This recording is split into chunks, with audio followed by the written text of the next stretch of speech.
Okay, I'm getting ready to record on a new blank here. I've got the recording horn hooked up to a set of speakers in front of a set of speakers, and the recording head on a Edison standard phonograph. I've got an amplifier, 20-watt amplifier, and my iPhone, which is going to stream a poem that my grandfather recited many years ago. So I'm going to make sure I'm wound up here. Okay, that's tight. And raring to go. So let's see, we'll start this, let it get up to speed. Make sure our needle is set.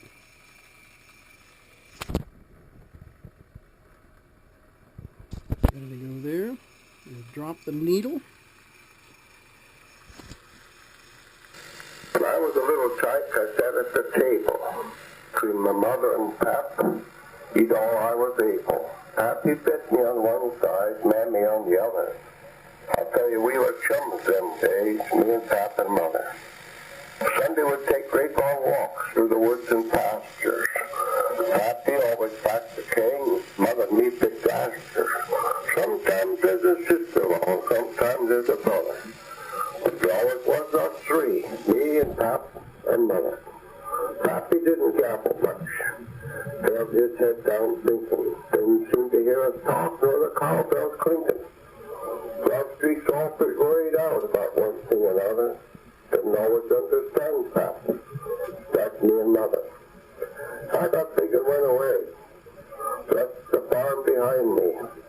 Thinking of that parting, it seems to choke and blind me. Of course I'd be all safe and good with my married brother. Now we had to part our three, me and Pap and Mother. Way back one day, found Pap changed and pale and hollow. Seemed right off he'd have to go where we couldn't follow. Our streets all showed up then. We loved each other. Talked fast to keep back tears. That's me and Mother. Pappy's gone. Mother ain't. Soon we'll be, I reckon. Claims she can already see Pap's forefinger beckon. Why things wrong? I'll go myself one of these days or other. Then we'll have good times again. Me and Pap and Mother. Pretty hills we'll have to climb. Sounding along old fashion. See the wild birds singing around, hear the river splashing. If God only let us three be together like we're brother, heaven will be a great old place for me and Pap and Mother.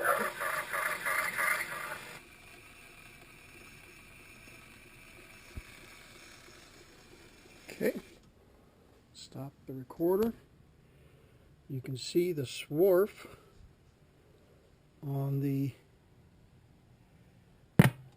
recorder. And shut this off. And take the recording tube off.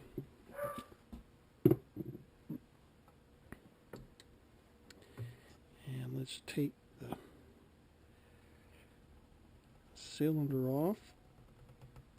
It's awful tight.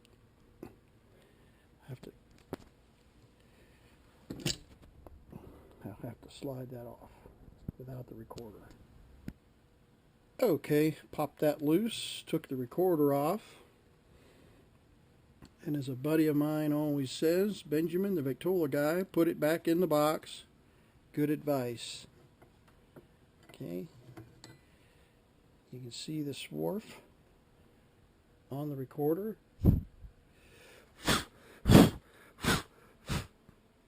And you can probably see some of the recording. We'll see how it did in just a moment after we clean this off. Alrighty, I've got the reproducer. I'll slip back into the Edison.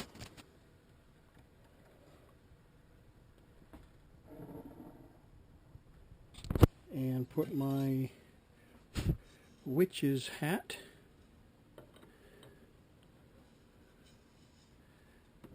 into the player, onto the horn. I mean the horn onto the reproducer.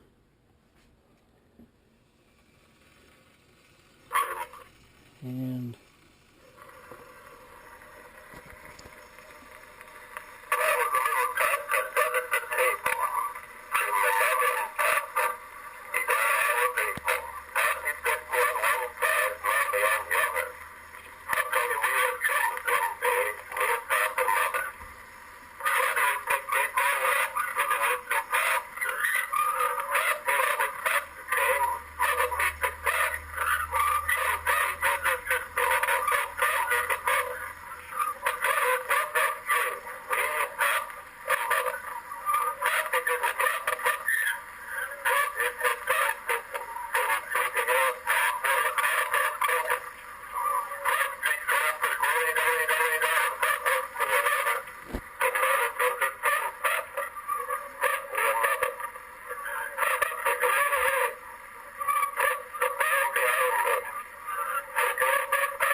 okay, not quite 2 minutes long.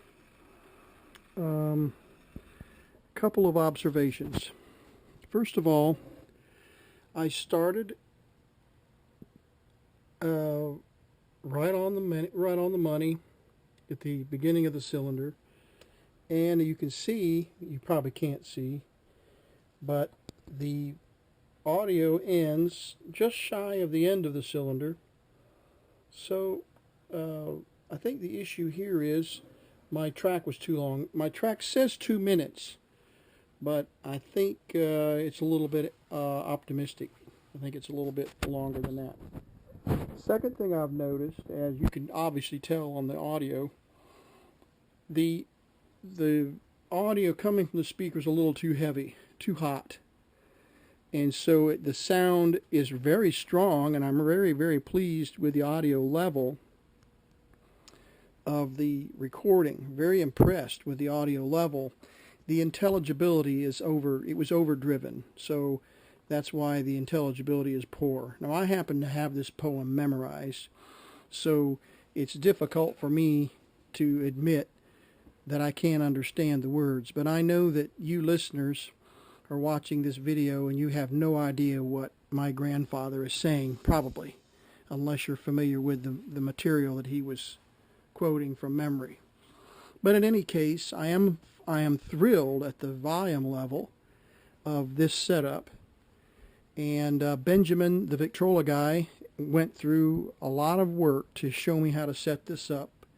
He's done a tremendous job for the hobby, and I am deeply indebted to him and appreciative of him for showing me how to make the recording tube, and just one thing after another. This blank, I cleaned this blank with lighter fluid. It was a pre-recorded blank, poorly recorded blank. So I think my problem is my content. My original content was poor. It had been digitized and cleaned up electronically to the point where it's just not very reproducible. So that's a lesson learned. That's why I did this experiment, just to see, first of all, what kind of volume levels I could get, and I'm thrilled with that result. Secondly, my intelligibility is very poor because my content, original content, was not all that great, and then I overdrove the audio with the amplifier and speakers, I think. Probably could have backed it off just a little bit. My treble and bass, I think, were just about right for speech. But, okay, Benjamin, the Victrola Guy, thanks again. Kudos to you for your work in the hobby. And for those of you that have watched this video, thank you for your patience in watching and listening to this poem being played 2 times through. I'm sure that was very tedious.